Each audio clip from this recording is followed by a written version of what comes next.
চ্যানেলে আরও একবার সবাইকে স্বাগত। আর দেখো মায়েরা পুরো ওয়েট করছে, আমার আসতে একটু দেরি হয়ে গেল তাই। তো চলো আগে ওদেরকে খেতে দিয়ে দিই, দিয়ে হচ্ছে জামা কাপড় মেলবো।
চলো আমার পুজো দেওয়া হয়ে গেছে, তো এবার ছেলে মেয়েকে একটু খেতে দিয়ে দিই, তারপর তোমাদের সঙ্গে পরে কথা বলছি। আর সকালবেলা উঠে ঘরের যা যা কাজ ছিল করলাম। শরীর খুব খারাপ, চোখ মুখ দেখে বুঝতে পারছো। সারা রাত আমি মাথার যন্ত্রণায় ঘুমাতে পারিনি, মাইগ্রেনের ব্যথা আছে তো তার জন্য। তো চোখ টুক ফুলে রয়েছে বুঝতেই পারছো। আর দেখো পুজো দেওয়া হয়ে গেছে, এখন একটুখানি চা খাবো। খাবারটা দিয়ে দিই, তারপর হচ্ছে চা খাবো। এটা হচ্ছে ছেলে খেয়ে স্কুলে যাবে, ওই আগের দিন একটু ফ্রাইড রাইস আর চিলি চিকেন। আর এটা হচ্ছে মাম্পু খাবে, একটুখানি পায়েস দিলাম, আর পায়েসটা খুবই বসে গেছে। আর একটুখানি কটা পরোটা ভেজে দিলাম বাড়িতেই। তো চলো আমি এবার রান্নাটা বসিয়ে দেবো। আর রান্না আজকে খুব একটা বেশি কিছু করব না। আর দেখো একটুখানি চিকেন ছিল, ওটাকে বের করে নিয়েছি, পকোড়ার জন্য রেখেছিলাম, কিন্তু ভাবছি আজকে ওদের রান্না করে দেবো। চিংড়ি মাছ দিয়ে পালং শাক দিয়ে তরকারি করব। তো চিংড়ি মাছটা ভাজা বসিয়ে দিয়েছি আমি। আর এই যে শিমগুলো কেটে রেখেছি, এগুলো হচ্ছে শিম ভর্তা করব একটু চিংড়ি মাছ দিয়ে। আর এই সবজিগুলো দেখছো, এগুলো হচ্ছে আমার ওই চাল ডাল, আর ওর মধ্যে ওই সবজিগুলো সেদ্ধ দেবো, একটা লঙ্কা দেবো, নুন আর হলুদ, এই দিয়েই খাচ্ছি। আমি আর মাম্পু দুজনেই খাবো। মাম্পু সব কিছু তরকারি নেবে, কিন্তু ওই ভাতটা নেবে আর কি। তো চলো আমি হয়তো রান্নাটা করিনি। আর হচ্ছে আর এটাকে পুরো ম্যারিনেট করে রেখেছি, কারণ ভাবছি একটুখানি সস ফস দিয়ে একটু চিলি চিকেন ওদের বানিয়ে দেবো, তাহলেই হয়ে যাবে। দেখলাম একটু ক্যাপসিকাম নেই, যা আছে ওই দিয়েই করে দেবো। আর এখানে আমি প্রেশারে আমার ওই ভাতটা বসিয়ে দিচ্ছি, অল্প একটু চাল ডাল, আর ওর মধ্যে হচ্ছে আর সব সবজিগুলো। আর এই দেখো শিমটা হচ্ছে আমি ভর্তা বানানোর জন্য এখানে দিয়েছি। চিংড়ি মাছ দেবো, কালো জিরে, রসুন, কাঁচা লঙ্কা, পেঁয়াজ সব দিয়ে। আর পালং শাকের তরকারিটা আমার হয়ে গেছে। আর এই যে পকোড়াগুলো ভেজে নিচ্ছি, সব রান্না আমি ফুলফিল দেখাতে পারছি না, কারণ ওই যে একটা কথাই বললাম, শরীরটাও ভালো নেই আর কেউ নেই আজকে ক্যামেরা ধরার মতন। নিজে নিজে যতটা পারছি করছি। তা তোমাদের কাকু চলে এসেছিলো যদিও, তো পরে ওই ধরে দিয়েছিল। অর্ধেক রান্না করতে করতে দেখলাম ও চলে এসছে, তো তারপরে ওকে দিয়ে ক্যামেরাটা ধরাচ্ছিলাম। সে তোমরা বুঝতেই পারবে। এই যে দেখো চলে এসছে, আমি তো এখন রান্নাটা করছি। তো চলো রান্নাটা সেরে নিই, অনেক কাজ আছে। আর শিম ভর্তাটা হচ্ছে ওই যেরকম সব কিছু ভর্তা বানায় ওরকমই বানিয়েছি, শুধু এটা শিম আর একটু চিংড়ি মাছ দিয়েছি, কাঁচা লঙ্কা, পেঁয়াজ, রসুন আর একটু কালো জিরে, ব্যাস। খেতে খুবই ভালো হয়েছিল। আমি খাইনি যদিও, ছেলে মেয়ে খেয়েছে। ছেলে মেয়ে তোমাদের কাকু সবাই বলেছে খুব ভালো হয়েছে। আর দেখো এখানে গ্যাস মুছছিলাম, লাইট ফাইট অফ করে, তখন দেখছিলাম তোমাদের কাকু পেছন থেকে ক্যামেরা করে দিচ্ছিল। বাড়িতে থাকলে ওই বেশিরভাগ ক্যামেরা করে দেয়, আমার মনে না থাকলেও করে দেয় ও। তো চলো গ্যাসটা মুছে নিই। প্রথমটা বুঝতে পারিনি যে ও ক্যামেরা করছে, তারপর পেছন ঘুরে দেখলাম যে ও ক্যামেরা করছে। যাই হোক ভালোই হলো। তো চলো গ্যাস ফ্যাস মুছে এখন একটুখানি ছাদে যাব, জামা কাপড়গুলো তোলার আছে। আর ছাদে গিয়ে জামা কাপড় তুলতে গিয়ে দেখি কে দুটো লেবু তুলে নিয়েছে, জানো তো। লেবুগুলো মানে 8টা মতো লেবু ছিল গাছে, তার জায়গায় দেখলাম 6টা লেবু রয়েছে।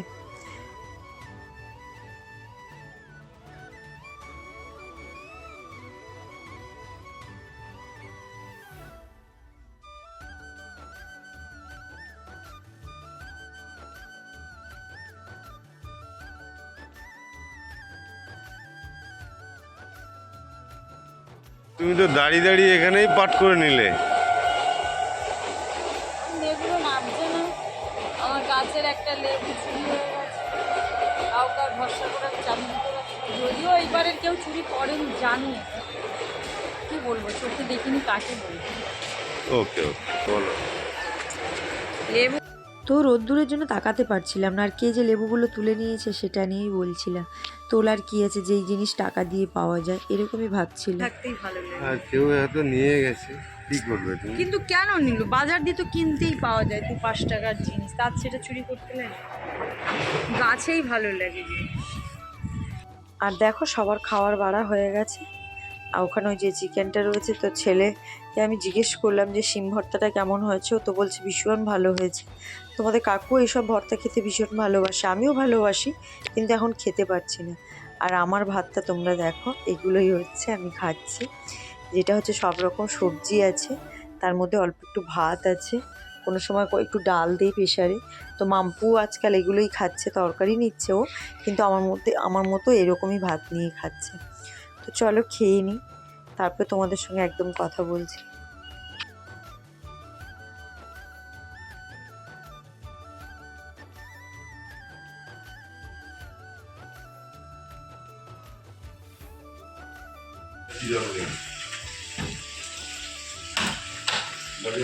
গল্প করছে আমাদের দিদি। সবার খাওয়া হয়ে গেছে? ও মাই গড, শাশুড়ি তোমার কি গল্প! কি কি রান্না হয়েছে আজকে? পাতার পরানি, চুমুর খেতে বসে, চুমুরের তরকারি, তারপরে ডিমের ঝোল, ডাল, শাক। এই শাক আমাকে মারতে পারবে না, এইসব কথা বলে।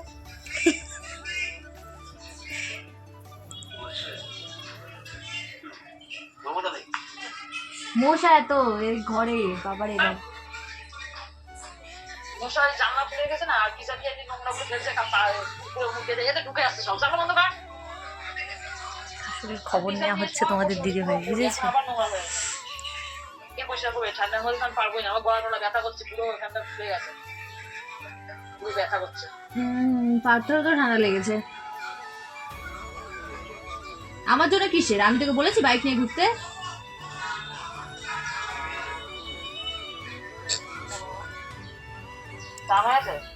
হ্যাঁ, না না করবো এখান থেকে। হ্যাঁ, তুই কি করেছিস আগে এটা বলতো? নোংরা যে আমাকে বলছিস নিচে স্নান করিস?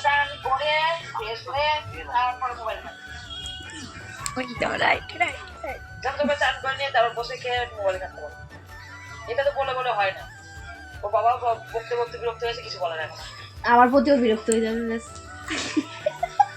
না, সবাই আমার প্রতি বিরক্তি হয়ে যাচ্ছে, আমি কিন্তু ও বিরক্ত হয়ে গেল, ওকে তো বলছে আমরা টাইম মতো চান করলে ভালো, তাই শরীরের মধ্যে রোগ ফোগ মানে হয়।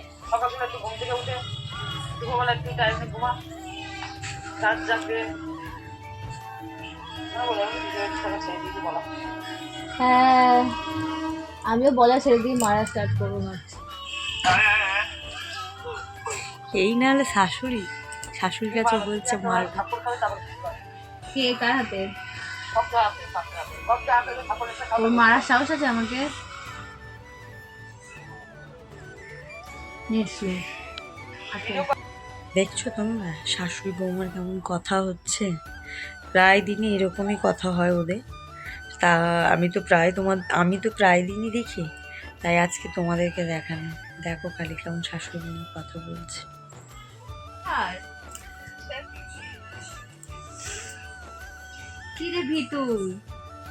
তারপরে বিকেলবেলা দেখছি তোমাদের কাকু ছাদে উঠে গেছে, গিয়ে দেখছি গাছে এগুলো চেঞ্জ করছে না কি মাটি বের করছে, মাটি শুকনো মাটি দিইনি তাই নিয়েও কথা বলছে যে শুকনো মাটি দাওনি তাই গাছগুলো ভালো হয়নি।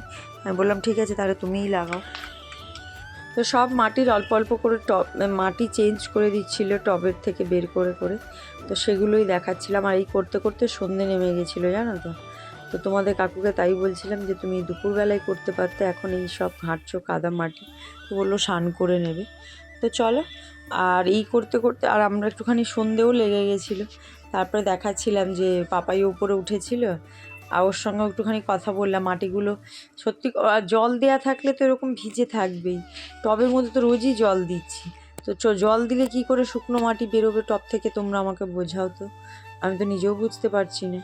এগুলো বস্তাতে ছিল তাই শুকনো ছিল। আর দেখো এখানে কেমন লরিতে করে জ্যাকেট না কিছু বিক্রি করছে, সেটাই দেখছিলাম। আর দেখো সন্ধে এতটা নেমে গেছে, আর পাপাইও উপরে চলে এসছে। এত সুন্দর লাগছে আকাশটাকে দেখতে। দেখো কে নিয়েছে, আমি কি করে এই যে এখানে কি মনটা আমার খারাপ লাগে। ছাদে রয়েছে আর পেছনে আকাশটা কি সুন্দর লাগছে, আকাশের জন্য না আমার মুখটাও পুরো লাল লাল দেখাচ্ছে। তো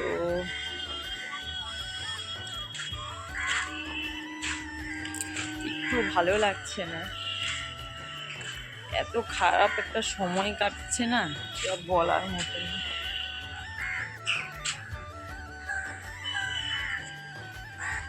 গাছগুলোকে যত্ন করছি, সেগুলো হয় ইঁদুরে খেয়ে নিচ্ছে, না মানুষের লেবু তুলে নিয়ে চলে যাচ্ছে। একদম সন্ধে হয়ে গেছে আজকে ছাদে। দেখো সন্ধ্যের আকাশটা কেমন দেখাচ্ছে, তোমরা একবার দেখো খালি।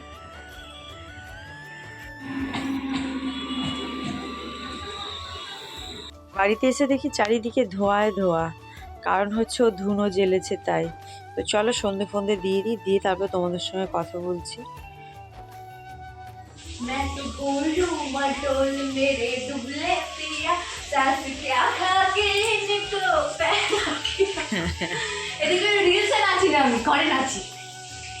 আমার মেহেন্দি লাল হচ্ছে না, কিন্তু মা আজকে তো পরেছিস, তাও অনেক ভালো লাল। এটা কালকে কালার আসবে, তার মানে পার্থ আমাকে ভালোবাসে। এটা আস্তে আস্তে কালার। আস্তে আস্তে আমাকে আস্তে আস্তে ভালোবাসবে, আমি ভালোবাসবো না, ব্রেকআপ। বাবা আমার মেয়ে তো এটা। আমি 6টা-7টার দিকে পড়েছি, পড়ে 7:30 উঠি। 7:30 না, 15 মিনিট। কাবেরি মেহেন্দি, কাবেরি। তাই তো কালার হতে একটু সময় লাগবে, শুকাবে তারপর তো।